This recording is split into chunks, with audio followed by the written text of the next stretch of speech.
And I didn't know dogs were, they prefer better dressed TV presenters. You're really unprofessional. Why are you wearing your pajamas whilst you're presenting on national TV? Do better. This guy, Martin, he was incredible. The other guys, kind of crap. But Martin... Tune in to find out what we say to Ben from Duff Cab for the Cutie.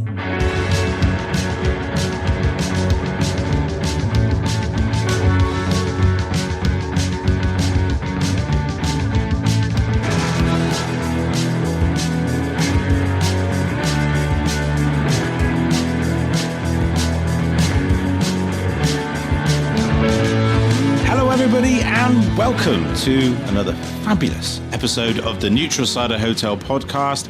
I am your host, Mr. Gabe Cook, but you can call me the Ciderologist. I'm wearing my Ciderologist t-shirt.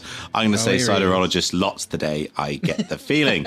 Coming up a bit later on the show, we'll be speaking to another rock star. This time, it's Death Cab for Cutie frontman Ben Gibbard. We'll also be sampling several low and no alcohol ciders and sharing our thoughts on these fabulous exponents of an ever increasingly popular category of cider. And there will indeed, I believe, be one very critical question that we'll be answering at the end of the show. Oh. Do stay tuned for what that's going to be. We're in for a fun ride today. But first, well, what can I say? It's the only important news there is. I shaved off my beard. Yeah. That's it. Goodbye. Yeah. Thank you. Tune in next time. Boo. Bring back the beard. The Beard Appreciation Society. Well, it wasn't just wantonly done. It was because I did make an appearance on the telly box. Wantonly done. Yeah. I didn't do it lightly. Come on. Honey, pass me the tomato knife. The beard's coming off. Do you know, that would have been quite entertaining, but also quite dangerous, no doubt. I would have accidentally more dangerous than a badminton net. I mean, definitely. It's one thing slicing like near the end of your digit. It's another one doing near your jugular, isn't it? Jeez. Yeah, no. Yeah. Your jugular. So, that was your jugular. Yeah, I've suddenly turned into the Jack the Ripper. There we go. Save it. Mate. Yeah, jog on. So I had a shave, or just a bit of a shave. Got rid of the beard. Sunday brunch, great opportunity. Actually, was presenting some low and no ciders, so very, very topical and a great opportunity to present those. And it was good fun. I did get a little bit of trolling, however, from an individual who on Instagram, I won't say who they were. Grant. No, it wasn't Grant. I'm joking. This person said, you're really unprofessional. Why are you wearing your pajamas whilst you're presenting on national TV? Do better. Wait. What? Isn't that your Ciderologist t-shirt you were wearing? Well, no, it's. I wasn't allowed to wear my Ciderologist t-shirt. Oh, were you told? Did you get your wrist slapped for the book? Cease and desist. The book chat from last time. Well, no. The interesting thing is that they hadn't spotted Ciderology by Gabe Cook. All 3 copies of it. 3 copies sitting in the background of the last, because it was more surreptitious than me having it emblazoned across my nipples by the looks of it. So I was wearing the Ciderologist t-shirt in the test in the morning, and they were like, that ain't gonna. So I had to wear. So I wore like just a plain grey t-shirt, and I was wearing some black trousers, pants for our US listeners, and. It did, on retrospect, it did look a little bit like I was wearing my gym jams. And so this person said, why are you wearing your pajamas? And then I looked to see who it was who was having a go at me.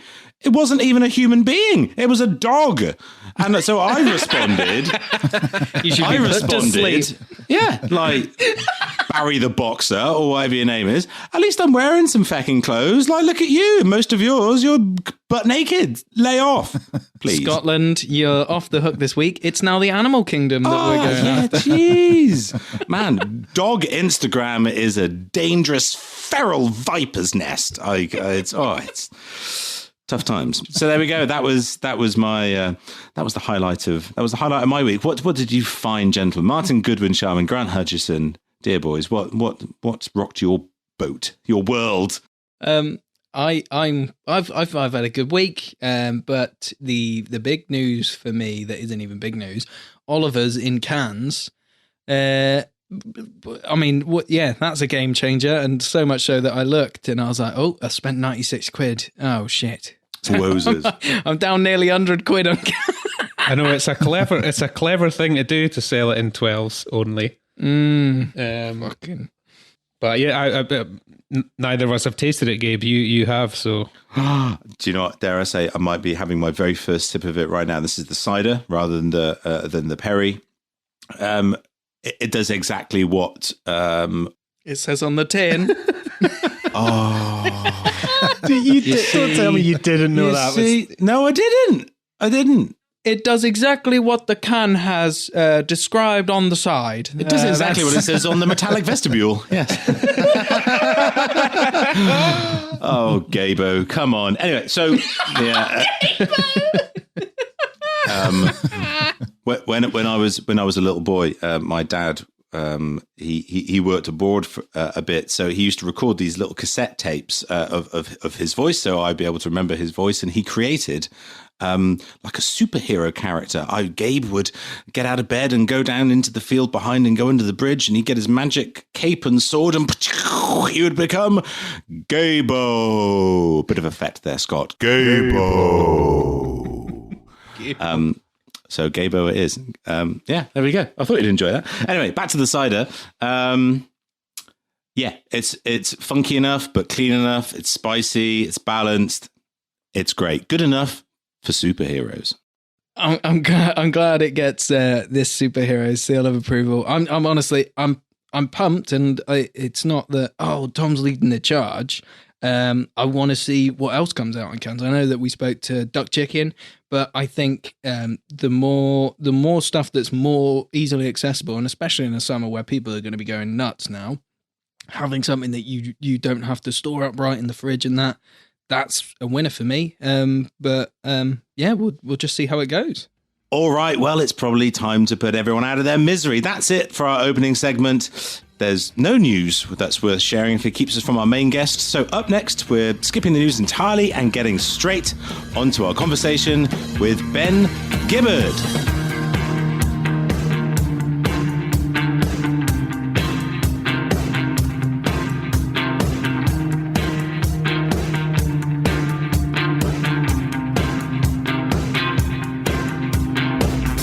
And now it's time for this week's interview. Grant, please welcome our esteemed guest onto the show.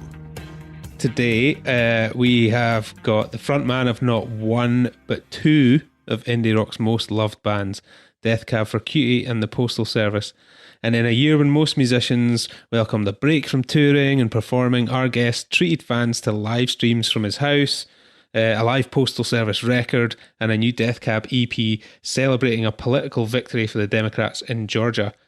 Even though he doesn't drink, I'm sure we'll find something to talk about whilst he's here. Checking into the hotel, probably after running here from about 70 miles away. It's Ben Gibbard. Hey! How are you, man? I'm good, man. I'm just kind of I know it's past noon, but I'm just kind of getting my day going over here on the West Coast. You know, it's COVID, Nice. COVID life. Yeah, man. Yeah, totally. I can imagine, you know, like I'm no longer the sort of touring musician, but I know, you know, what it's like when you're off tour and you're like, what do I do? Like when no one's handed me a sheet of paper to say, this is what you're doing today, you know? So you must, having that for like a year must feel pretty strange, right? Well, yeah, and it's strangely, this is the 1 year anniversary of the last show. Oh my God. That we played. A show at which today, our booking agent just texted me today and was like, hey, remember that festival that you got sick at and could only play 3 songs? which was great. I mean, I am not convinced that I had COVID at this time last year. Really? Oh man. Yeah. I mean, my wife we were doing these 3 shows at this venue called the Showbox here in Seattle, which I know Grant's familiar with. And she was too sick to go to any of those shows. This was like here in Seattle. This was the for all intents and purposes, the epicenter of COVID in America for a while. This is like the ground zero, I guess. So she got sick for a week, and then as soon as those shows were over, I got really sick and had like 102 fever for 4 or 5 days. Was like, thought by the last day, I thought I was going to die. It was the craziest experience ever. And then we had 2 weeks trying to just get back to normal after that. So, I mean, at that time, the antibody testing really wasn't there to kind of accurately determine whether or not I had it or not. But I'm fairly convinced that I probably had it around like literally a year ago. But this is like to the day, the last time we played a show. Wow. Super spreader, Crazy. Ben Gibbard. I know. Flying all over the place. But cool kid. I had it before anyone, so I think I probably brought it to Arizona. So I'm responsible for all of that. So sorry, guys. Have you got a Death Cab t-shirt on, Ben? No, I'm wearing this is a Four Seasons Total Landscaping t-shirt. Yes. And as you can see, this is Gritty, the Philadelphia Flyers mascot, Gritty. He's on like a rolling mower, and it says "Not the Four Seasons Hotel Philadelphia." What? Gritty became like this mascot for like this anti-Trump mascot, right? I didn't really get it because I never knew who that guy was until I started seeing memes and stuff online. The mascot. What's the story? I don't know what the origins of the story is, but somewhere early on in Gritty's existence, he kind of became one of the faces of the radical left. Right. I don't exactly know why. I'm all for it, by the way, because I think Gritty is incredible just as a mascot and as a non-living being in the world. But yeah, I mean, and after the election, the night of the election, or when they called Pennsylvania, there were parties in the streets in Philly, and you would be watching it, and you'd be like, "Oh, there goes Gritty. There goes like Antifa Gritty going by in the background." And I was like, "I fucking love this. I love this. This is great." So yeah, I mean, he's the unofficial mascot. I don't exactly know how it happened, but I'm here for it. I mean, I'm literally here for it. I'm wearing them on my Yeah, I read somewhere that he was kind of invented as a mascot because they didn't want one originally, and apparently it was like, well, you have to have one. So they were like, well, let's make the most fucking ridiculous one. But I know it's like by association of like Tonight with John Oliver and that, isn't it? Where it's like that kind of lefty comedy, and then it snowballs when people go like, well, let's actually attach a meaning to this. The same as like there's the frog meme where it's like that became the far right. And you're like, you've ruined it. Yeah, and there's a fantastic documentary about that whole phenomenon called Feels Good Man, if anybody hasn't already seen it. About really? Yeah, that follows the cartoonist who created that Pepe the Frog and just how it got kind of taken by the alt-right.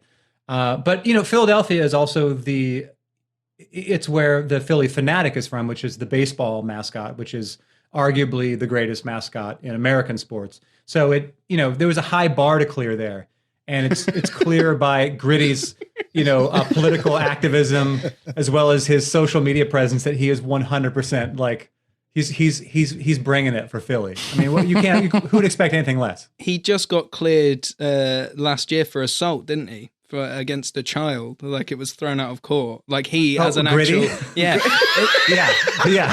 I was reading it, like when you read it and you're like, journalism isn't dead. Like we live in this year. Thank you. Well, and I think an important context that anybody not living in the States might not, or has not traveled around America might not get is that Philly is a really wild town. And it's a really wild sports town. There have been multiple incidents of Philadelphia Phillies fans throwing batteries at an outfielder who used to be on the team, who they no longer like. There was an incident. It's not a pig's head. It's not.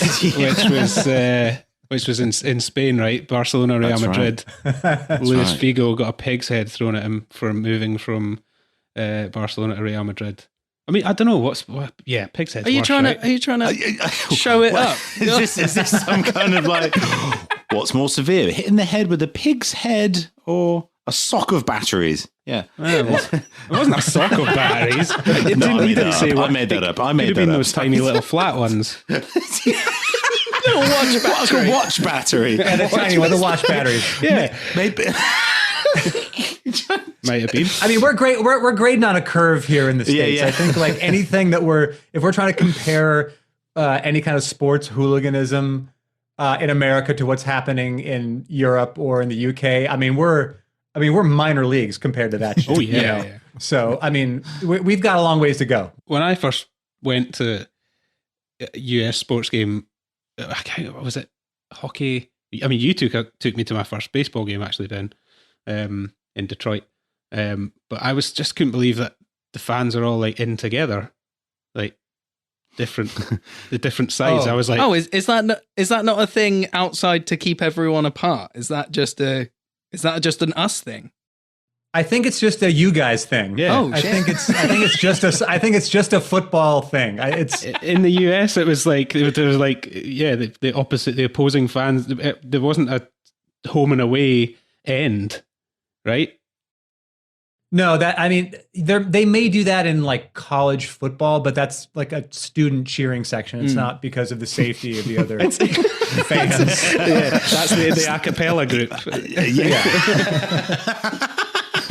Yeah. Oh, look, I mean, I would do just about anything to be anywhere other than my house right now, and we have been trying to get to. Well, we have not been trying because we just can't. But the plan for the last almost year was to end up in the UK making a record, and we were hoping to be there in June. And it's no one in the band is ready to go anywhere without being fully vaccinated, and we're all of an age group and health. Thankfully, we are all healthy. We're going to be like the last people in line to get it. So, it looks like it's probably gonna be a next year thing, but we're, I think amongst my bandmates, we've been, we have a couple of text threads going, and, at some point this happens at least every couple of weeks, or somebody will chime in and you're like, remember that shitty place we played in fill in the blank? I would do anything to play that place right now.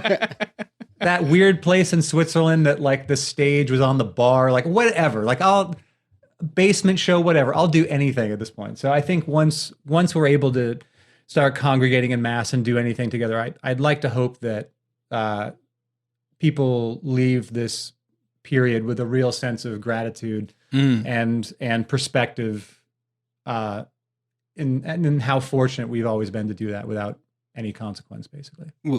How has this changed the kind of the process then? If you're, you presumably you're booked in to record, the album's written, it's ready to go.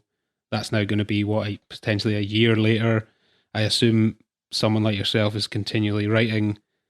Is it going to be a wholly different album? Are you going to just record what you were meant to record? We spoke to Simon from Biffy about this as well, how I don't know if people understand the cycle of an album and how it works. What's it going to be like compared to what it would have been like if you'd been recording this year? Well, this period has been actually pretty creatively fruitful in the sense that even though we're living in 4 different cities, the way we always used to make records is I would just do a bunch of songs here in my little home studio, and then we would just end up going in the studio with these kind of rudimentary, shitty sounding demos that I made myself and kind of figure out how to do it. But we've really embraced a number of kind of atypical kind of file sharing methods to work on music and keep things fresh. Like about a year ago, maybe over the summer, I kind of initiated this, like almost like writing songs by a game of telephone where, on Monday, our drummer, Jason, might make a beat, and then he would send it to Zach, our keyboard player. And then Zach would send it to Dave, who would send it to Nick, who would send it to me. And over the course of 5 days, we'd have a song at the end of those 5 days, but each person in the band had complete autonomy to edit or change or do whatever they wanted to the music as when it got to them. So oftentimes a piece of music on Monday sounded incredibly different on Friday because it had just gone through a number of iterations. And it's, we've been doing also, I'm writing songs, then sending them to the guys, and we're working on music that way. But everything we've been doing has been remote. And I think the album will be better because of the time to explore some different ideas and write some new songs, and honestly, some better songs. So at this point, I'm not really, we're at a point in our career where thankfully, I hope we're not the kind of band that if we disappear for an extra year, the momentum of our career is going to dissolve. I think it's just at this point, we should only really be making records when we have something to say and when we have a batch of material that we're proud of. And also, like many bands, we make our living on the road. We make our living playing shows. And, I think that we don't want to be the first band out there trying to go on tour when things are just starting to open up. I think that maybe in the fall we might see, depending on who you talk to, at least in the States, some clubs might do like half capacity, maybe some outdoor shows in the summer at limited capacity. But I think that there's also going to be an element of consumer confidence where the same as like restaurants here in Seattle are open at 25%. Yeah. But there's no fucking way I'm eating in a restaurant until I've got a vaccination, So right. yeah, you can do it, but it's a matter of whether or not people are willing to do it. And I think it's going to be over a year before we're even at that point. How much do you miss it touring? Oh man, I feel like I'd gotten to a point with touring where the Groundhog's Day of touring had gotten to be a bit much, and I was looking forward to some time away. And now I've gotten way more than we would have normally had, because we had some shows and stuff booked kind of intermittently through last year. I just miss my friends. I miss being in a room with loud amps playing music with my friends. And the playing shows is obviously a huge part of that. But yeah, I really, really miss just, being in a room, like interacting with other people in real time. I mean, we're doing that virtually via file sharing and stuff like that. And there's particular inspiration and stuff like that happens through those methodologies. But so many of these songs we're working at on the text thread will be like, this would be solved in 30 seconds if we could be in a room playing this transition together and we'd all get it. And instead, I'm like texting Jason, like, hey, do an and of one on that thing. And then, hey, Zach, do that. It's just, so yeah, I mean, I miss it. I miss, I'm sure like everybody, we all miss being amongst strangers, and we miss kind of rubbing shoulders with people who, I do at least, I very much miss the chance interactions you have with people who are either strangers to you or people who seem to be from a totally different world than you. And I think, due to a number of factors in this last year, we've really like tightened down our echo chambers, and we're really like in our echo chambers right now, because we're just not having interactions with people who are different than we are. And, we'll have to see long-term what the effects of that are. Absolutely. It's been such a challenging time on everybody. And that's kind of the reason why we formed this podcast, was to be a space for us to just generally have a bit of a chat and give the effect of kind of being down the pub.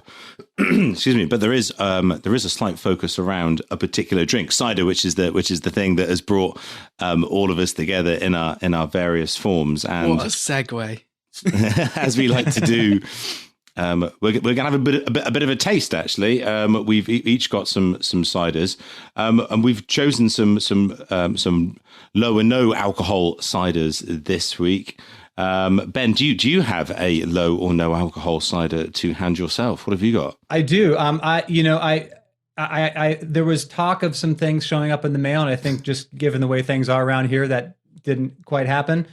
But I did find this in the fridge. This is the good stuff. This is a Martinelli's gold medal here. There you go. Not any medal. That's a gold medal. This is the good stuff. There you go. This is it.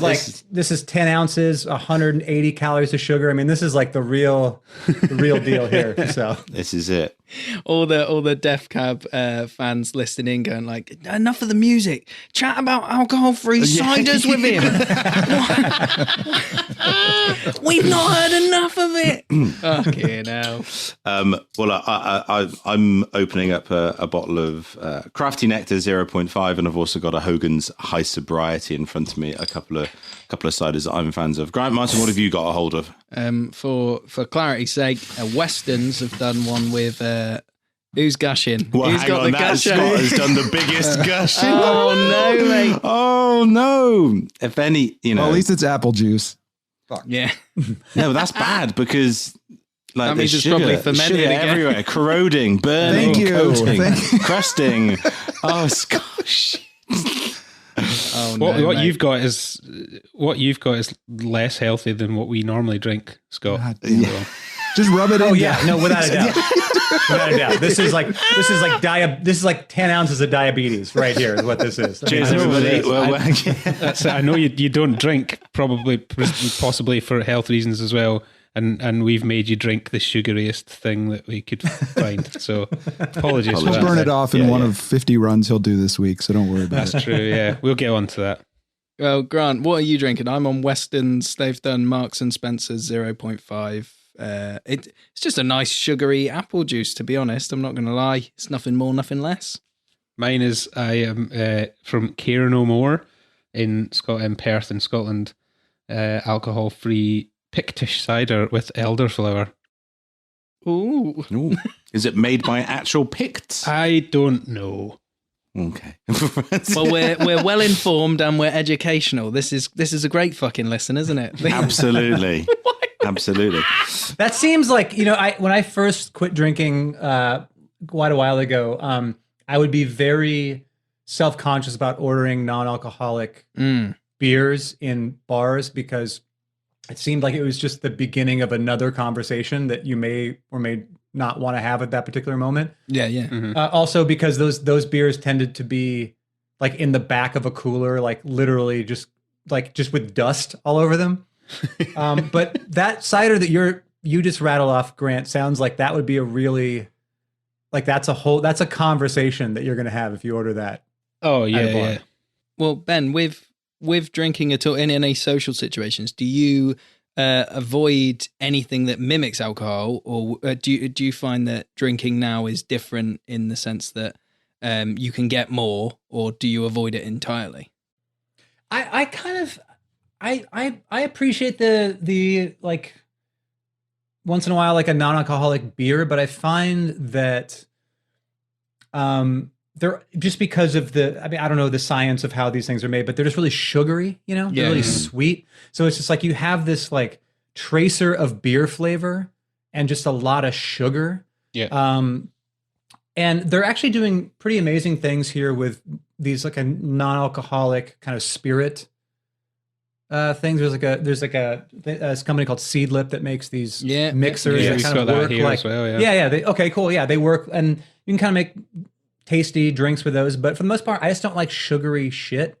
So like, that kind of leaves you with like not a lot of like alcohol mimicking drink options. Yeah. But like go to a bar, there's like a mocktail menu. I might just go like, I'll try one of those things and then try to get the one with like that's not super sugary, and then just move to like soda and bitters.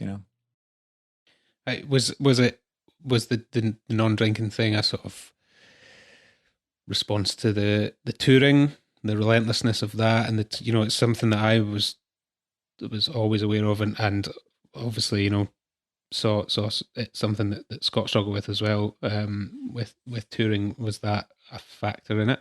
Oh, for sure. I mean, I'm sure Grant, you had this similar experience when you first start going out playing shows and doing shorter tours. Maybe they're in a break from your job or whatever. It's kind of like a vacation. You're like, oh, we're going to go do like a 5-day, tour, short tour. I've been working at this job I hate for the last month, getting excited about this tour. So we're just going to go nuts every night because we're going to be in a different city and there's new people and it's exciting and everything else. And for me, as the band went from this thing that we did intermittently to this is what I'm doing 9 or 10 months out of the year. And certainly as it kind of crested with our tour cycle for the album Plans in 2005, 2006. By the end of that tour, like, I mean, I was just, I was doing, it was like a behind the music. It's like I'm getting up at 3 p.m., for sound check. And the show became just a preamble to going out in whatever city we were in. And, over the course of the next year, once we got off the road, I was hoping that kind of my drinking would like it would like mellow out, that I would readjust to being home, and it just really didn't happen. And I ended up on this is a short story, not going to go in too deep in this, but I'd gone on this bender in Big Sur with a friend of mine, and on the flight home, I was like, man, I really got to get this under control. Like, this is out, I gotta do something. But tonight is my friend's birthday, and we're gonna go to the bar, and I'm just gonna have a beer. I'm gonna have one beer, and then go home. Just say hi to everybody. That's what you're gonna fucking do. And I did not do that. I ended up, stumbling back in at 3 or 4 in the morning, and that was it. I woke up the next morning. I was like, I'm done. I literally told myself to not do this, and I have lost the ability to do it. And we were just about to release this record, Narrow Stairs, which Grant, we all met out on the road, touring our records, in the fall, I think, of that year, right? Yeah. And I could just see where this was going to go. Like, if I didn't make this decision to quit drinking myself, like, I would walk into a room and my friends would be in a semicircle, and they'd have like notepads in front of them, and I just with like how my drinking had harmed them in these various ways. And I don't mean to make light of that process at all. But I was like, I don't need that. I don't want that to happen. I'd rather just kind of like call it a day. I had a good run. I had a really good run of drinking. I did a lot of drinking in a relatively short period of time. And I think, I'm proud of that. So I think, it's on just moving on to just not doing it. And really, I haven't really looked back. It's a couple moments along the way have been difficult, but at this point, it's just not something I do anymore. It's like, it's like you make these changes in your life, and sometimes you just go like, I kind of like this better, Well, you alluded to it there, Grant Ben meeting. How did the sort of tour Frightened Rabbit? How did that come to be? Well, somebody had given me a copy of the Midnight Organ Fight, and I just, I forgive me if I'm like blowing up your spot here, Grant, but like I'm used to it, man. It was this record. It was this record where I just, I guess at that point I was like in my early 30s. I was like 32, maybe 33, and I think as you get older, and you've heard more and more music, there are just fewer records or fewer bands that you hear, and they make you feel the way you did when you were like a teenager, when it just felt like this is the only band. This is the band. And, when I heard that record, I was like, wow, this band is fucking amazing. And I was a fan. I was a fan of them the way I was like a fan of The Cure, or, Superchunk or whatever when I was like a kid. And I just was so enamored with this band. And so we, I guess, reached out to you guys via a representation. We're like, hey, we're doing this European tour if you guys want to do it. And we just kind of like got on really well, I thought. Yeah. It was our, I think I always remember it was kind of the first proper support tour we'd had, and it's like support tours are like this, when you're starting out, they're like this kind of mythical beast that your manager and agent talk, you need to get on this, you need to get a support tour. And you're like, what's a support tour? We can play to 40 people in Edinburgh. We don't need. But our agent, we'd just played Edinburgh probably to 30 people, and she phoned, she was like, do you want to support Death Cab in Europe? We're like, yeah, let's do that. Yeah, that sounds good. And we were just trying to kind of keep our crazy excitement in, because Death Cab for us, and like probably more specifically Scott, because he was a bit older than me, where that band that you described, that we were to you were to us, like Plans being a record that we were all like, fell in love with, and then we get to play with you guys. It was incredible. And it's funny you mentioning about this sort of tour cycle of getting up at 3 p.m. and just all leading on to the night out. I remember quite vividly on that tour that Chris was watching The Wire, and I honestly, I think I said 2 words to Chris on that tour, and we were like, he's a pretty quiet guy. I didn't really see him much. Just like literally saw him on stage, and then he would be off in the bus, and then like right on the last day, I think he was like, oh yeah, sorry, guys, I didn't get to speak to you guys much, but I've been watching The Wire, and I'm up all night, and then I get up for sound check, and then I go do the show. that was Chris's kind of like, that was his like, when we go to Europe, he is not going to get on European time. Yeah, didn't adjust. He's just going to stay. He's just going to stay on American time. That was his vibe. Yeah. Like, and not just US time, but like West Coast. It's West Coast time. Yeah, yeah, that's tough. I mean, The Wire is a particularly good series as well, so it's fairly justified, I'd say. Yeah, I mean, there was an Australian tour where watching another show that was highly addicting, Battlestar Galactica, was like my second job. I was like, "Hey guys, we're gonna go out to dinner in this really cool town. I gotta kill like 3 episodes of the show. I got a long way to go. This is like my profession at this point." Well, and I also thought too, Grant, like, coming from the States, it's like I've as we've traveled around the UK, I've always felt so much more of a kinship with Scottish bands than, kind of what constitutes indie bands in, London or any of the other kind of cities. And I mean, you guys could speak to this more than I could, but like indie rock in the UK is not the same as it is in the States. Their aesthetic. I mean, there's like the same word is in there, but there's, indie bands will sell like millions of records in the UK. You can be independent, but still be massive. And growing up with American indie rock, it was like, yeah, you're lucky if you sell 20,000 records and like don't have to work during the summer while you're on tour, and it seems like all the music from Scotland that I grew up loving and still do to this day seem to be more steeped in like an American style, community-oriented, independent music scene than necessarily anything that we found anywhere else in the country. Well, I was actually going to ask you about your, you covered a whole record of Teenage Fan Club, bandwagon-esque, and I was going to say, how did that come about? What, it's not common for someone or any band to do like cover a whole record. So you must have had a lot of love for it. Where did that come from? I wanted him to say no, not really. Yeah, nah, it's for the money. It's all for the. Yeah, I mean, Grant, you know how it is here. It's like it's the late, it's like the 20s. We're just like making money selling records like crazy. By covering Teenage Fan Club. Oh yeah, by covering bands from 30 years ago that people definitely know now. TLC Waterfalls. Well, yeah, that's another. Yeah, exactly. We're trying to cover every demographic possible. We're like, we need income, folks. Not playing shows. We need some money coming in.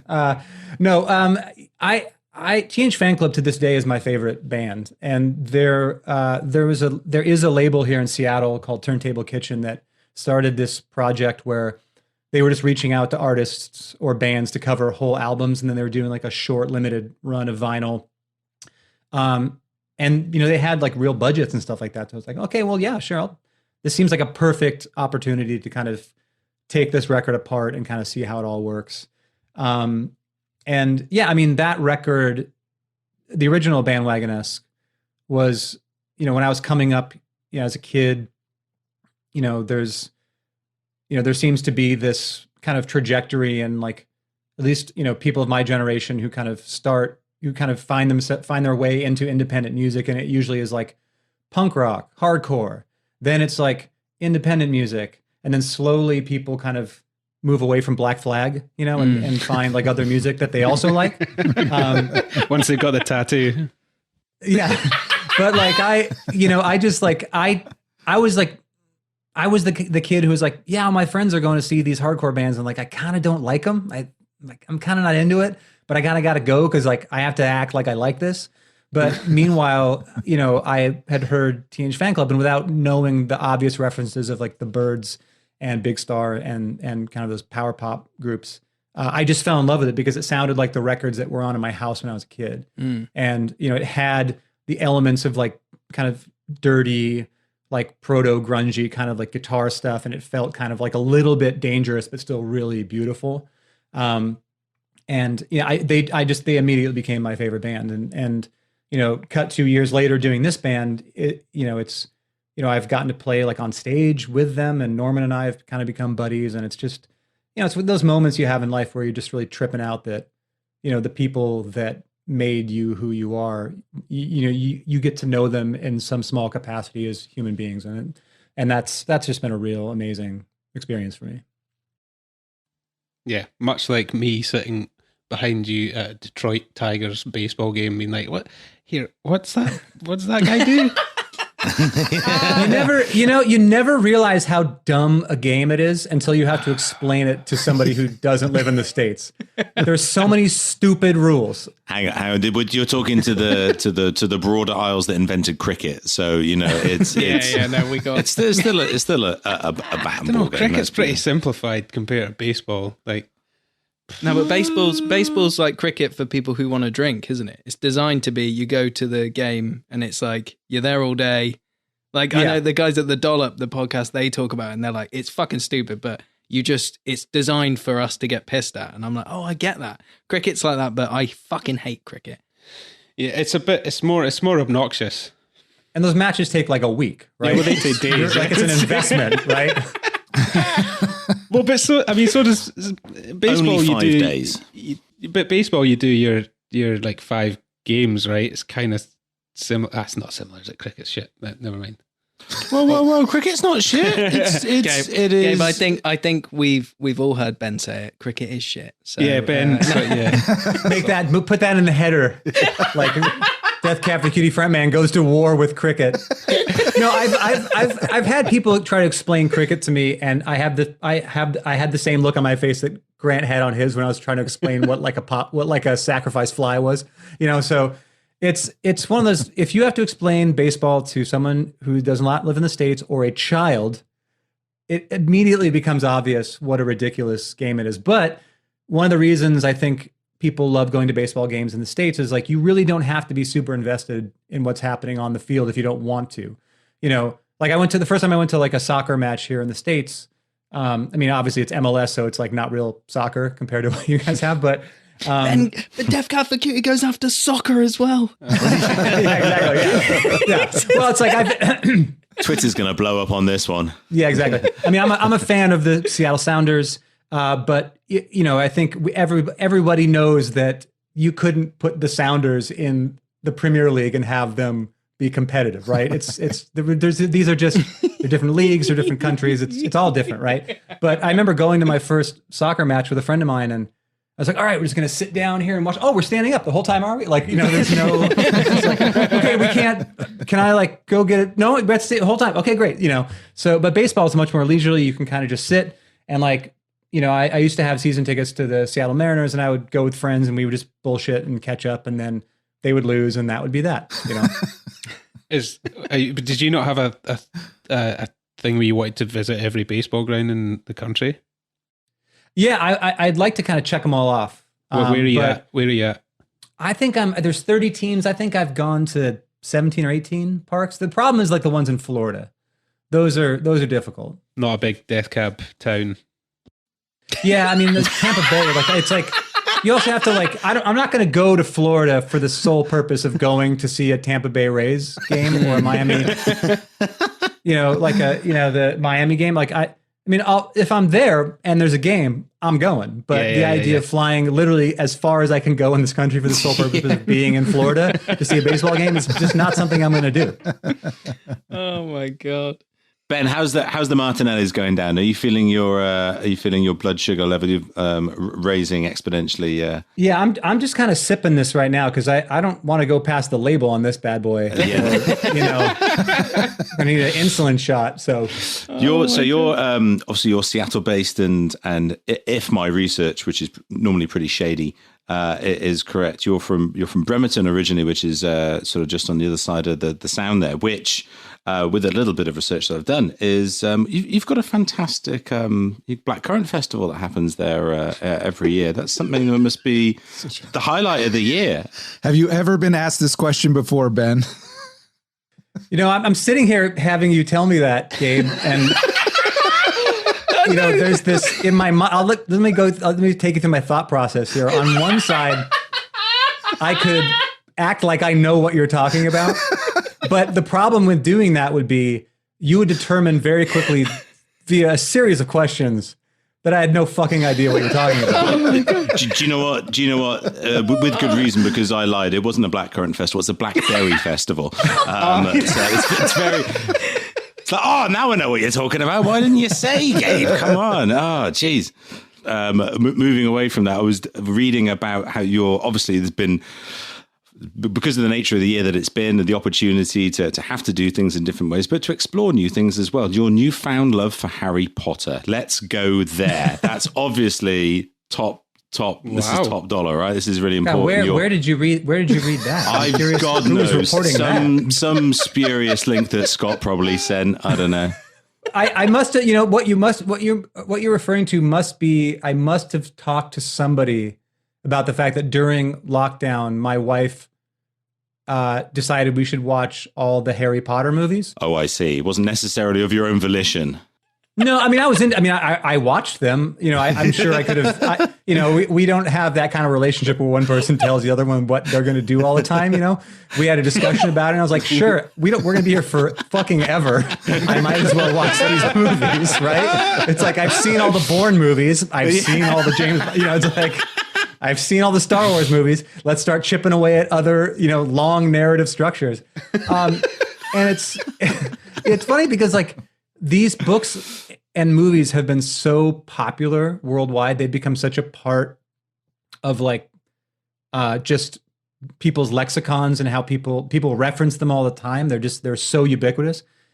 And I'm now realizing what all of these references are that I had no idea what they were. People will talk about like, oh, that's my Horcrux. I'm like, yeah. Yeah, mine too. But do you feel a bit let down now? You're like, that's what you meant. Oh no. Like there's got to be some disappointment to the reality that is 7 movies. Yeah, well, I think I've had this working theory for a while that there are certain elements of pop culture, and it's definitely prevalent in like indie rock, where if you weren't part of like a band happening at that time, it's unlikely that you are going to years later hear, say, Slint and be like, whoa, this band is like the fucking best. I mean, we're all seemingly of a similar age group.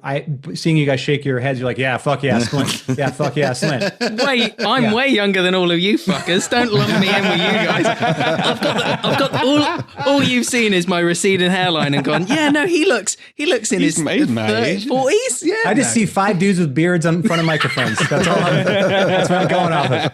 No arguing with that. You're playing the numbers game. You're like, Slint. Yeah, they all look like Slint listeners. They're all like at least 45. They all kind of get it. No, but it's like, I have a friend of mine who's like in his early 30s, and he was asking me about bands that I, like whatever, bands that I grew up liking, whatever. And I was like, oh yeah, you Slint, Spiderland, that's a seminal album. It's amazing. Yeah. You'll check it out. You'll love it. And, he listened to it and came back to me. He's like, yeah, it's like, it's all slow and like, like the guy's kind of whispering, like, what the fuck is this all about? And like, which was like, oh, you don't understand. It was like the early 90s and that was Louisville. And that's how music was. It was all slow. Nobody saying anything. And it was just what it was. And it's like, if you're not there for it, you're not going to not get it, but it's like, it's unlikely it's going to really make an impact on you. And I feel like the Harry Potter movies are kind of similar for me, where it's like, I watching them, I was like, yeah, I get that people like these movies, but I wasn't like, yeah, all right, I'm going to read all the books now. It's like, no, I'm not going to, it's like, it was just like a bunch of movies that cricket, kids and adults like. Soccer, Harry Potter. He's going for them all here. Knocking it all out. Where else can we go? Let's get into politics. We will in a second. One thing I did want to ask you, and it reminded me, we're talking about Slint. There's a band that I found literally about like 2 weeks ago called Black Country New Road, and their first album's fucking stellar. It's so good. And there's one line in it where he's like, the lead singer's like, I've left with the second best Slint covers band, because that's the sound of it. But the question is, are there any bands since lockdown that you've heard that you're like, fuck, I'm into this right now? I mean, I think the thing that going into lockdown, I was really excited about their record was the Arlo Parks record that just came out not that long ago. I've been really into their record. I mean, I don't know what their pronouns are, but so I just always use their instead of like giving people pronouns. But I love that record. it's both myself and Nick, our bass player, have we used to always talk about that when we got to a certain age, when we were old, like we are now, that, we were going to, like, maybe that's when we get into jazz, right? That's when we start really delving into it. That's the time. And for whatever reason, I think it's because, if we're talking kind of like golden age of, bop, jazz, post Charlie Parker and into like the Miles Davis fusion era. So like 50s, 60s kind of stuff, with like the sound of four people just shredding in a room, just really pulled on my heartstrings in like a really major way. So like, yeah. I've just become completely obsessed with, a lot of the, the obvious, people, but like people like John Coltrane, just doing a massive dive into Coltrane and just finding it's like this world has opened up to me, and it's just astounding the level of musicianship and just like how fucking punk these guys were. Yeah. Like it's like, the idea of these dudes just like getting in a fucking car and driving all over the place and just shredding every night. And, there's just something so powerful about, that classic quartet that, it's like, Garrison and Jones and Tyner and Coltrane just playing together, that I finally get it, as much as I think I'm ever going to get it, as like somebody who doesn't understand the theory of it all. So that's become this weird that, and then you start moving down these, you see, oh, that person played on that record, who played on that record, who played on that record. And that record's $70. Well, I should probably buy it. It's like this, I can see how this just like eats people's lives. And I'm trying to do everything I possibly can to have a retirement account when I'm older after this period of buying jazz records is over. Oh no. I did it a couple of years ago. My dad got me as just a cursory stocking filler, like 1001 albums you must hear before you die. And I ran a booze shop at the time, and I was like, okay, I'm going to just do that. So I played all the records, and they're in chronological order. And when it got to like Coltrane, I was in the shop, I was crying because like, I like you're saying, I don't think you get it until you get it. But also it's like just such a league ahead. Listen to it in chronological order. It stands out fucking so intensely. And as well, for every musician in that quartet that's killer, everyone at the time who's recording it was at the top of their game as well. So listening to it in sort of context, it just, the fidelity, everything, I was like, holy shit, they made this. This is what they made. They made it in one day. It's like one day, like not even a day, like 3 hours. Yeah. Like I just read a book I was just reading a book on the story of the making of A Love Supreme. Oh, and it's like, that was 2 days, and they didn't use the second day. They went, no, seriously, they went in on like, whatever, like December 8th, 1962 or whatever. And they went from like 8 to midnight, recorded A Love Supreme. And then a couple days went back later with, a more expanded band and tried to like record some more stuff for it. And they're like, nah, we're good. We'll just use the stuff from the first day. Wow. I mean, that's amazing. One day, not even one day, a whole day, like 4 hours, and you've got A Love Supreme. It's fucking phenomenal. But do you think with, say, something like Postal Service, I've watched like the other day just some interviews with it, and you guys are talking about sending it through the mail. There'll be a point where people have like just such a removed idea of how you made music at that time in 2003. Like, how different is it making music now compared to then for like that album and Transatlanticism? Oh, I mean, it was a novelty at the time to be sending tracks back and forth in 2001, 2002, because, I suppose people were doing it over if they had good enough internet connections. But, the idea of sending giant wave files back and forth to each other, it's just like you spend like a week pulling those tracks down, So the idea that Jimmy was sending me CDRs with music on it, I was dumping it, just dumping it into Pro Tools, and then just doing some parts, and then, like burning my vocal track on like a track of a CD, and then putting a CD together and then mailing it back to him.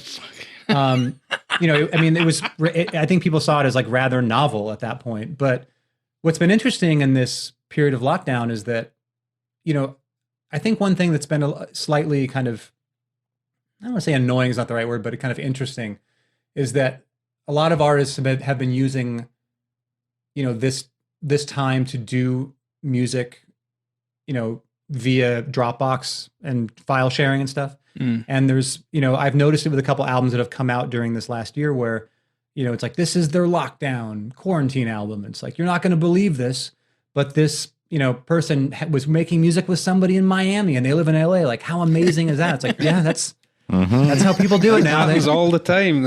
Yeah, there was, I can't remember who, there was like a kind of a pop star who made a record, like that. And it was like, well, yeah, so producers send beats to pop artists and then they go into a studio with a microphone, and do the vocals and then send the vocals back. That's just how a lot of this gets done these days. So it's been interesting to see how that narrative has kind of become such a front and center part of people's promo campaigns for music that's coming out right now. Well, the state of music journalism, when they're like, this just in, you can use the internet. Like this, it's not fucking news, is it?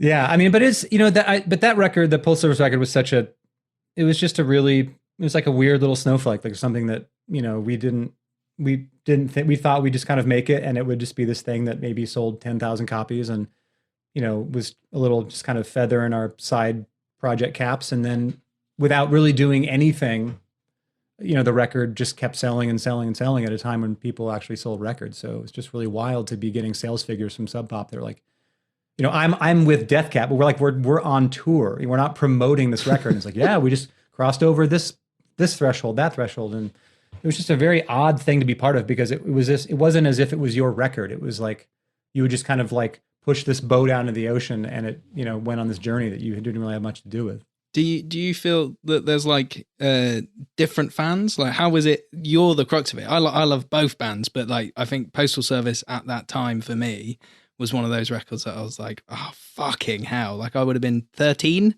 So it's like primo for it. But is there a difference looking at them or are they the same group? How do you see it as the author of both?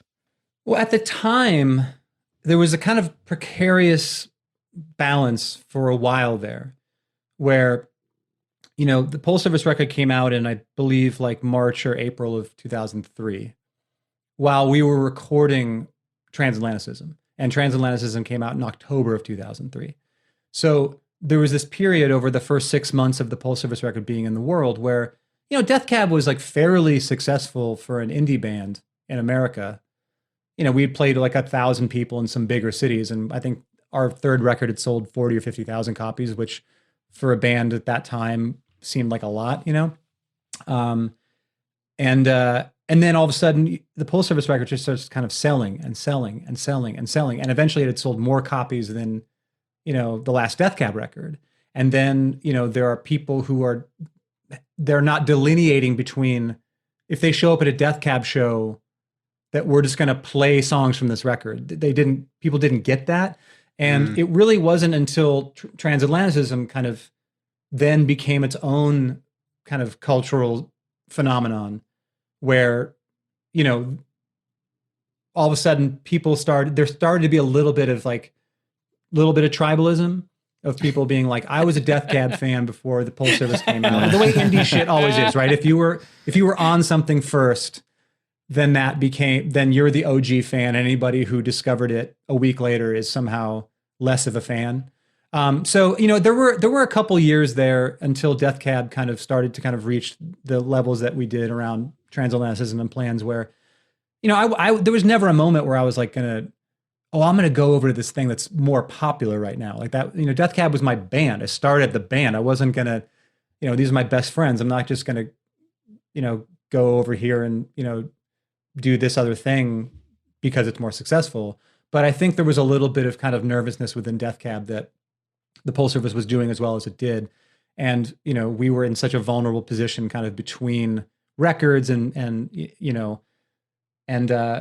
but the 2003, the year I feel was kind of in the same way that people talk about 1991 being the year that punk broke. It felt like 2003 was the year that like indie really broke in America where, bands such as us and the Shins and, Modest Mouse, I guess, around that same time, sort of. I mean, they were already doing pretty well, but Modest who? Modest Mouse. Just be. I can't. I don't know. I don't want to read that one. Yeah, amazing, but I was being a facetious knob for the sake of it. So, I don't know how popular they are over there. They could be like I think with 30-something white guys like me, very popular. I think they're okay. Okay. But there's Arcade Fire and like all bands, all these bands that were kind of or bands that were kind of living in relative obscurity. All of a sudden, pop culture just kind of shifted almost overnight, and all of a sudden bands like ours were on the radio and obviously on TV shows and everything like that. It just became this very odd cultural phenomenon where we went from just being one of many bands that did okay by indie rock standards to, being, I wouldn't say a household name, but certainly reaching levels of success that none of us ever thought we'd ever have. So was you're probably bored of being asked about the Postal Service and new music and things. So was the reason that that's not happened purely because what you said, like, oh, Death Cab's my thing, and I'm not going to leave it for this side project? Did it go on so long that you were like, oh, I don't want to touch this sort of little successful album that's done so well? What stopped you from going back to it, aside from the live record and things like that? Well, we had tried, where we ended up in the Postal Service after the first, really the only tour we did on Give Up at the time in 2003. It was myself, Jimmy Tamborello, and Jenny Lewis, who was at that time in Rilo Kiley. And we were just friends. We were like, let's just do this because we're friends. And we had gone on this long US tour and we went to Europe, did a couple shows over there. But it was two things. One, it just seemed like one of the situations where everybody had something, everybody had a main gig. And what made this special was that we were all just kind of coming together for a short period of time and we knew it was going to be over. So by the time you start getting annoyed with somebody's habits on tour or whatever it might be, like, it's just time to go back to go back home. So it just preserved the group as something that was just a fun thing to do for a period of time, but that we knew was not going to be anything more than that. And also, Jimmy and I had started working on a second record, 2004, 2005, and it just became apparent very quickly to both of us that, and to me, in relation to my work with Death Cab, that I just didn't have the time to dedicate to this thing that should have been dedicated to it if we were going to make a follow-up record, because the first record had been such a big deal. The idea of just kind of throwing together a second record, kind of the same way we did the first one, just didn't seem like it would be enough of an effort. And when I was writing for Give Up and Transatlanticism at the same time. And it was a time in Death Cab where we were, we toured a lot, meaning we did like a 4-week tour in October and like a 5-week tour in April of the next year. And we did stuff locally. So we were just home. We at that point had made enough money that this was kind of our job at that point. So I just had time on my hands to work on music. But as soon as things started kind of accelerating for Death Cab on Transatlanticism, we went from a tour cycle is like 3-month-long tours over the course of a year and a half to, okay, now we're on tour for 10 months of this year. And it was just difficult to just write enough songs for the next Death Cab record, which was going to be a major label record. That was enough of a pressure on me to then also think, well, I should also write 10 songs for this side project that sold like 1 million copies and people are asking me about it every day, Oh, so hard. I'm not.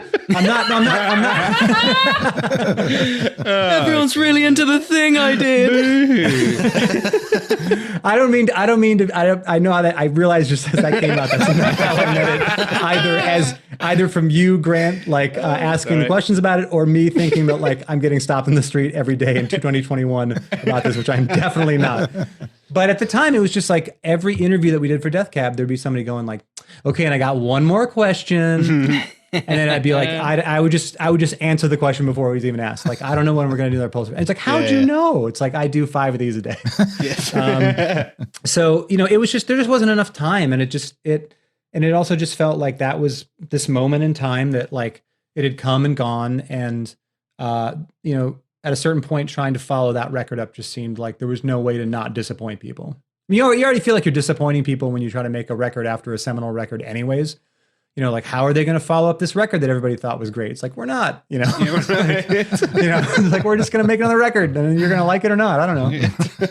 That's a surefire way of getting around the issue. Your Death Cab's latest output is the Georgia EP, which is great. And we saw the Jimmy Kimmel live performance of Waterfalls. Firstly, excellent selection of a song. I mean, it's just fab, and you did it such amazing justice. But how did you do the whole live thing like together? Obviously, from your entirely, you know, you're recording and in different spaces and places. How do you try and do and sync something like that live? That must be terribly challenging.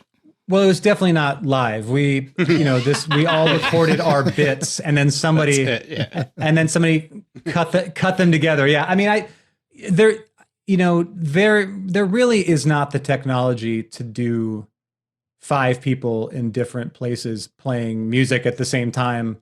Like, it's just not. I mean, I've seen people try to do it, but you're at the mercy of everybody's individual like internet connection and like the processing power of the computer and everything else. It's like, it's just like, we're not there yet. And I hope we never get there, because I don't want this to be a thing that we're just, I don't want live streams to be like 5 years from now, like, oh, have you checked out that Death Cab live stream? Oh yeah, they were like all in the same room. It was crazy. Yeah, and they were trying to charge $50 for it because like nobody makes any money anymore, you know? Well, one of the songs as well on the EP, with our namesake, Neutral Cider Hotel, Neutral Milk Hotel, but King of Carrot Flowers. Why that song? My thought was originally that every other song, he has a part in it where he doesn't fucking breathe. So that was the one that you could do breathing easiest. But in all seriousness, why that song? I think because when that record came out, it was just a real watershed moment. I mean, the writing in that record is absolutely phenomenal. I mean, I think it's just a classic album in general, like not just in the genre. It's a classic album. It's such a beautifully written, such a masterful piece of work. And I think when I first put that record on, when I got it back in the day, that song starts out and you're immediately right there. Yeah. You know, it says everything it needs to say, and it gets out before it wears out its welcome. And, but it is worth noting that, as, because the internet is a place where people get mad about things. What? Yeah. I don't know if you know this, Grant. It's like a big deal. People get mad about things. I might have been just disinvited from ever going to a Sounders game ever again because I said they couldn't beat a Premier League team. This will be a thing that somebody's going to be mad about as soon as this podcast goes. So somebody had pointed out to us, and they were very upset about this, was that actually, Jeff Mangum is from Louisiana. He's not from Georgia. So you better, I don't know what you guys think you're doing here. I don't know what you guys are trying to pull. Was this someone from Georgia or from Louisiana? Was it someone saying he's ours or he's theirs? I think it just seemed like someone who may or may not have worked in a record store. Do you know what I mean? Yeah. It had that kind of vibe. It had like a high fidelity vibe to it. Or like, this is the guy. This is the guy that's not going to sell me that Captain Beefheart record. He's going to pull it back. I don't know if this one's for sale. That's that guy. It's the guy who you ask about the record on the wall, and he looks at you and he's like, I don't think I'm going to get that down for you. And you're like, but I have the money in my hand and I want to give it to you. Like, no, I don't think so. Yeah, I think it was that guy. I think it was that guy. Oh no. So we decided to scrap the whole project after that, because we realized, this is we don't want to offend anybody. You really got to be careful these days. So to wrap up, let's talk about, you're going to be recording next year, you said, but what are you going to be working on over the next few months whilst you're still locked down? You got anything? Lockdown. I know I was about to follow up with that. I was like, I have nothing else to say. Like, Grant, I don't know what I'm going to do today. Alone. Okay. What my life's going to look. No, but I think at this point, I'm I'm really, really happy with the material that we have in front of us right now. And we're as a band, we're trying, even though we can't be in the same physical space right now. I mean, I guess we could, but one of us lives in LA, one lives in Portland, one lives in Bellingham. I think that if we all lived in the same city, we would be getting together to play music together. But there's just a lot of variables, and it just seems like it's not it's something we can kind of hold off on. So at this point, we're just working on a lot of material. Like after I get off this podcast, I've got to, work on some writing for some stuff that Jason sent me. And it's been like this has been a collective trauma for everybody. Yeah. We've all, I think because, I would imagine, maybe everybody on this podcast, maybe some of the people listening, a lot of my friends, pretty much all my friends have ample employment right now. They're, figuring out a way to make it through, but a lot of people are really struggling, and there's not only there's a lot of very extreme kind of food insecurities and housing insecurities, things that are happening here, as I'm sure they're happening there. But what also is happening to almost everybody I know is, especially through this winter, is this has taken an incredible mental toll on everybody I know, and myself included. I mean, I have good days and bad days, right? And living at this latitude, it's difficult on a normal. It's difficult in a normal winter to not lose your mind, right? But then to be basically cut off from, the overwhelming majority of your, social kind of, like endeavors and kind of things that you do with your friends. It's like, can't go to bars, can't go to shows, can't go to movies, can't go to plays, can't go to, and up and down the list, right? So, I just think that like it's always worth reminding ourselves that this is a collective trauma. This is difficult. People are dying, people are struggling, and that we're all going to have good days and bad days, right? And you have to kind of really just embrace the good days and kind of like, go like, all right, you know what, that was a good one. And maybe the ones that are not so great, you're like, you know what, let's just start over again, see if we can have a better one tomorrow. So I just been kind of taking that same approach just into the work that I'm doing. It's like, as I look in my rear view and all the stuff I've gotten done in the last year, I've got a lot of writing done. I wrote a theater project. Like, I don't like to use the M word because it connotes a particular type of thing, but there are songs and talking, so we'll just leave it at that.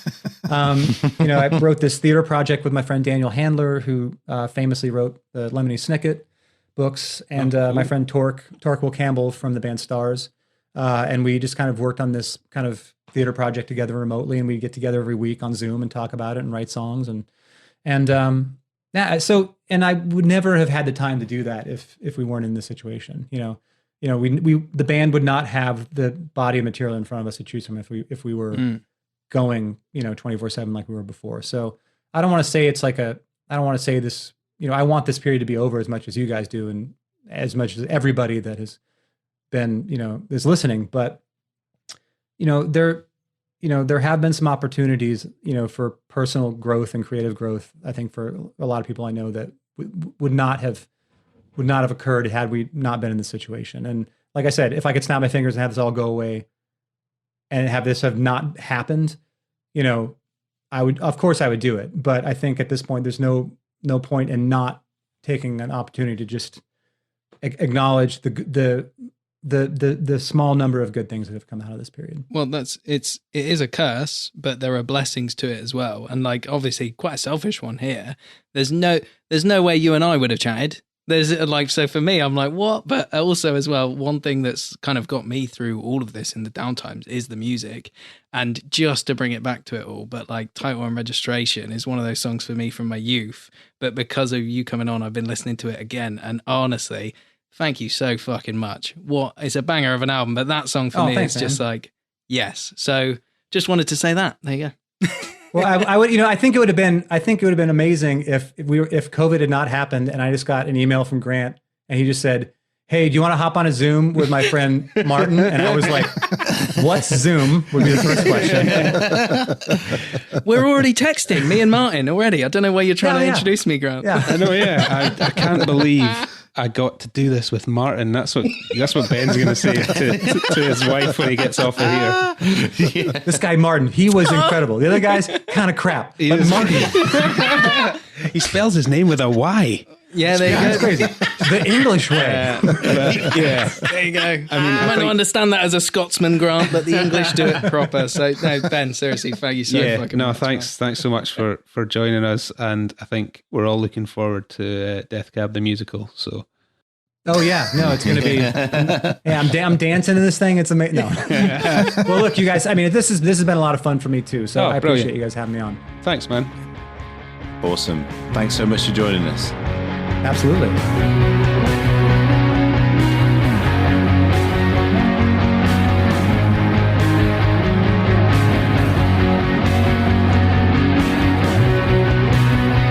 Thanks again to Ben Gibbard for joining us on the show. If you want to purchase their latest album, the Georgia EP on Lovely Peach Vinyl, go to deathcabforcutie.com. We'll also have a link in the show notes as well. And now it's time for our listener questioners. And Ben, he gave us a lot of food for thought in that interview. Speaking of food, Martin, I hear we've got a food question.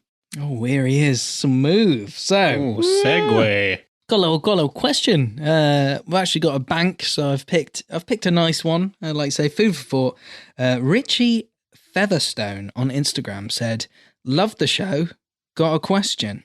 I've been using cider in cooking. Just made an onion gravy. Anyone got any other food-related cider recipes?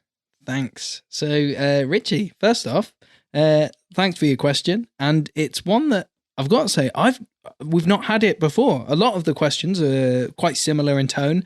That's the first food one for me. So, guys, I'm going to give it to Gabe first. Any recipes that you've loved that have got cider in, or any that you're like looking forward to? Anything food-wise that you think, fuck, cider is going to make this better? Yes. So that... Okay, yeah, that's right. Only joking. Yeah, actually, my lovely girlfriend Jules, she is, sort of food is her profession. Recipe development and cooking lots of fantastic food, of which I consume quite a large amount. So I've been the guinea pig for quite a lot of cider-based recipes. In my manor house, I was the guinea pig for these amazing recipes. So the recipe that I have enjoyed with cider the most over the last 12 months was peri peri chicken. Made with, actually, it was a bit of scully as it happened when in the mix.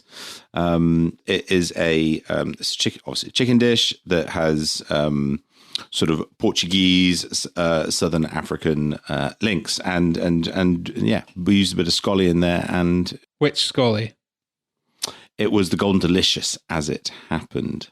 Wow. Well, we'll move on from that, Chef Grant. Anything that you've cooked or eaten that you've gone, yes, this has been made better by cider? Risotto, always with a sort of bone dry, still cider. Not something really high in tannins. But I think where you might use a white wine, you could substitute that for a kind of lighter, still dry cider. So always in a risotto, I will splash in just after the risotto rice, or I've been making risotto with orzo pasta recently, actually, which is nice. Fucking heathen. I know, it's disgusting. So yeah, go on. Your pasta dish that you're making. So just after you throw it in the rice or the pasta, a glug of cider goes in and just kind of cooks off, and it just brings that little bit of sweetness after it's cooked off to go with the salty. I mean, I guess in a non-vegan risotto would be the Parmesan. For me, it's the Nooch. Oh, here he is. Yeah, here he is. The B12. Also, the line we were going to say there, you spoke about the dry still cider. Is there any, have you got an example or two that people could go, that one? Because I don't want them going away and getting something that's like so brassy and raw that they go, fuck, this guy doesn't know what he's talking about in Scotland. Well, I mean, I when I've got an open bottle of Albie Hill, I put a splash of that in. There it is. It's just divine for that. So that'd be. It's not like I pour a whole bottle into a frying pan, but yeah, a little bit with it whilst you're drinking it. That's the one to go for. Tom Harks. Well, for me, I love it with sides. So if we're doing a roast, my favourite thing to do is to sweat down some onions, garlic, red cabbage, a bit of vegan, so a bit of the fake old butter, but butter if you're doing it normally, and then just some cider, paprika and sage, and just let that sit. If you're going to have meat, put a slice or two of salami in there, whatever it's called. But you want the fat, spice, roundedness, and a bit of the sage and red onion rounds it off as well. But you just want something on the side that's going to basically be sticky, saucy on top of your garlic mash. So that's always one. Martin Nigella over here. I want to come here. All of the noises and the words and the sounds. And another one I did the other day.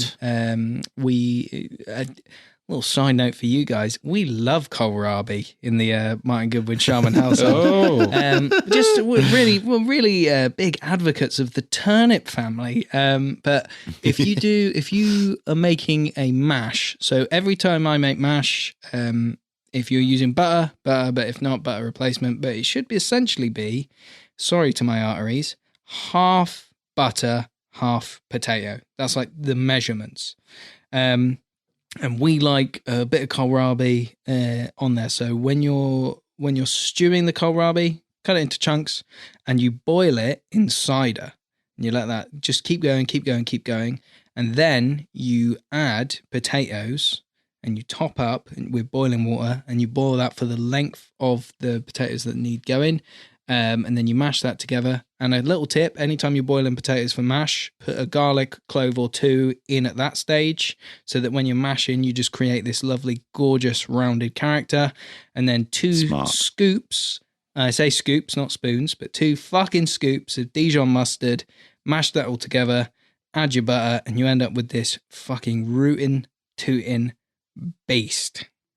I've got to say, Richie Featherstone, if that doesn't give you any ideas of cooking, fuck off. But also... And thank you for listening. Yeah, well, no, I feel like you end that, every question we have, you end with, if that didn't answer your question, then fuck off. Yeah, but I want them to know, like, I've brought it up. I've spent time out of my life. Richie, if you didn't think of any of these, you're okay, and you don't need to fuck off. I think you need to ask a better question. I think that's what we've come to. So I'm really sorry. There you go, Richie. You heard the man. Come back with another question, or why not? In fact, leave us a voicemail. Oh, yes. speakpipe.com/neutral cider hotel. So there we go. That brings us to the end of another week and another episode of the Neutral Cider Hotel. Big thanks once again to Ben Gibbard for joining us for a fantastic chat and a good old chinwag and catch up on what's been going on in lockdown. And as every week, it goes without saying, if you enjoy a podcast and want to help, please do tell your friends all about us. Also, subscribe, rate and review on your favorite podcast app. We are on Instagram and Facebook and Neutral Cider Hotel, and Twitter, Neutral Cider Pod. And remember, you can always listen online and share episodes at neutralciderhotel.com. Martin, Grant, Scott, thank you very much for another wonderful week of chat and fun. We'll see you next time. Listeners, we are checking out the Neutral Cider Hotel. See you next time. Cheers. Wassail.